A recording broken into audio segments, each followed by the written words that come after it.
Good morning, everyone. Golden Ticket to History coming to you from historic downtown Deland, Florida. Today I'm taking you back into history to a place that used to be very prominent 100 years ago and has now fallen into disrepair. Today we're going to be going to the location of the historic Putnam Hotel, a hotel that has been around for 140 years and has had a history filled with pain, suffering, crime, violence, murder, and an otherwise untimely death. The Putnam Hotel was originally owned by Henry A. Deland. The property was passed to Mr. Putnam sometime between 1880 and 1921, when the original structure burned down. In 1923, the new and improved Hotel Putnam, built by architect William J. Carpenter, as the first fireproof building, opened. Used as a high-class hotel, a place for Stetson student banquets, and a home for various local businesses, the Hotel Putnam occupied a large place in the social and cultural landscape of the early and mid-20th century here in historic downtown Deland. The legends of the hauntings may stem in part from a 1984 murder that occurred in the Putnam Hotel. Stephen Hughes, who was 19 at the time, pushed his pregnant girlfriend, Elmira Winfield, from a fire escape, killing both Winfield and her unborn child.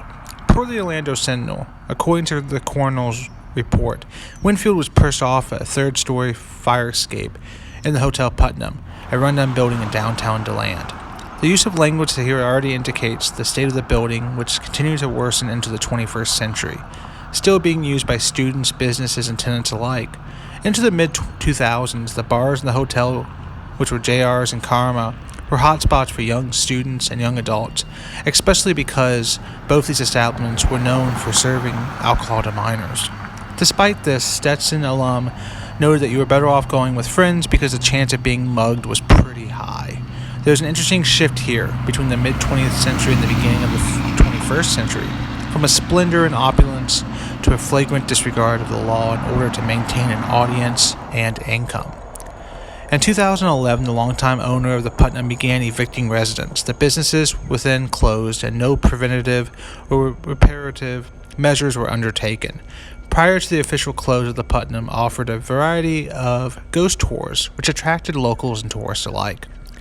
There's been alleged ghost sightings with numerous posters and posts placed on various different historic and haunted websites on the internet, discussing the paranormal and not so much experiences that visitors have had here at the historic Putnam.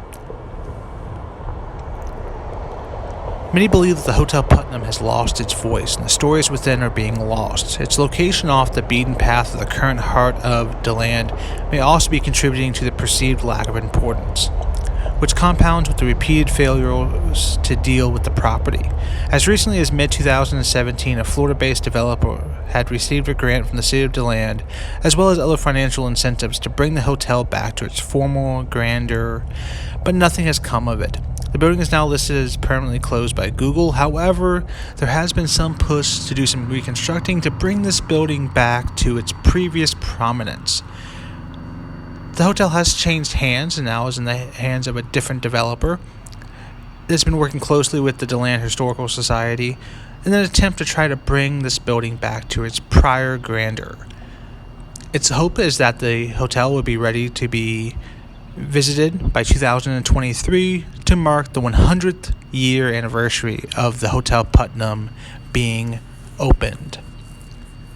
There is no trespassing into the Hotel Putnam currently because of it being a construction site and because of many of the resources being unstable. If you would like to visit the Hotel Putnam, please do so from a safe and legal distance, such as I have from the roadways. If the building were to become opened again, it would be quite interesting to see if they will have ghost tours or other historic tours, or just allowing visitors to come in and to surround themselves with the history of a time gone by. If you like this video, please make sure to like, subscribe, and to comment, letting me know what you'd like to see next. Would you like to see other historic locations in Central Florida, Florida in general, abroad? As always, continue to look for the history in film, and I look forward to seeing you all on the next video. Have a great one, everyone. Downtown historic Deland is also the home to the Athens Theater, another landmark that was built in 1923. It'd be interesting to see if this structure also has a haunted past. Let me know in the comments below if you've had any experiences at this theater. Those paranormal, those explained or unexplained. Let me know. And I would like to, come back and see this theater more in depth. Have a great one, everyone.